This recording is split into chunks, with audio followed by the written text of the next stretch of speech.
క్రీస్తునందు ప్రియమైన దైవ జనాంగమా, నా పేరు పాస్టర్ పసుపులేటి పేతురు. నేను దేవుని సేవకుడను.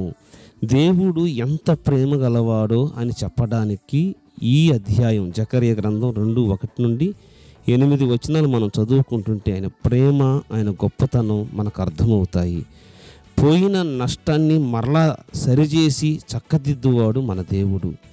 జకర్యా గ్రంథం 2వ అధ్యాయం మనం చూస్తే ఇశ్రాయేలీయులు తప్పు చేసి దేవుని ఎదుట వ్యతిరేకంగా జీవించిన ఆ కాల పరిధిలో 70 సంవత్సరాలు వీళ్ళు చెర అనుభవించడానికి ఆయన వారిని పంపించి వేశాడు.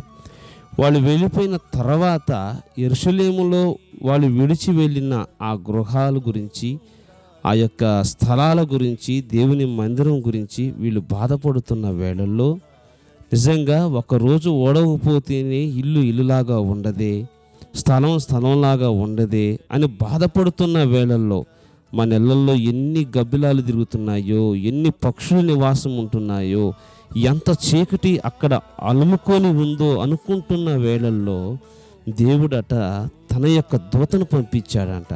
పంపించి యెరూషలేము పట్టణము యొక్క కొలనూలుతోటి పొడుగు వెడల్పు, అంటే ఆ పట్టణములో ఎన్ని గృహాలు దెబ్బతిన్నాయి, ఆ పట్టణములో ఎన్ని గృహాలు పడిపోయాయి అని కొలతలేసి ఆ కొలత ప్రకారంగా వాళ్ళకు మరలా ఇచ్చి వాళ్ళ గృహాలను నిర్మాణం చేసేటట్టుగా ఆయన ప్లాన్ చేశాడు. ప్రియులారా, ఆయన ప్రేమ ఎంత గొప్పదండి.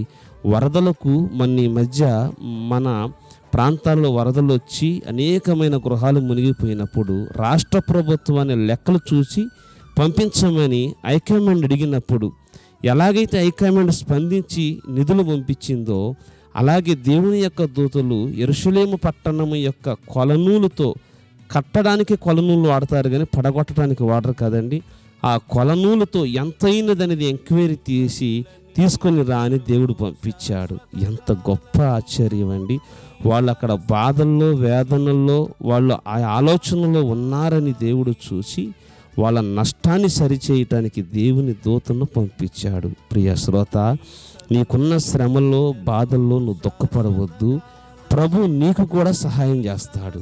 ఆయన నీ నష్టాన్ని, కష్టాన్ని మరచువాడు కాదు. నీ కన్నీరును తుడిచి నీకు సరిచేస్తాడు. మంచి ఆరోగ్యం, మంచి ఐశ్వర్యం, మంచి ఉద్యోగం, మంచి రక్షణ భాగ్యం నీకు ఆయన ప్రాప్తింపజేస్తాడు. అటువంటి కృప దయచేయునుగాక. ఆమేన్. జీవించాలని, నీతోనే నిరతము జీవించాలని, ఇది నా కోరిక, ఇది నా శ్వాసిక, ఇది నా కోరిక, ఇది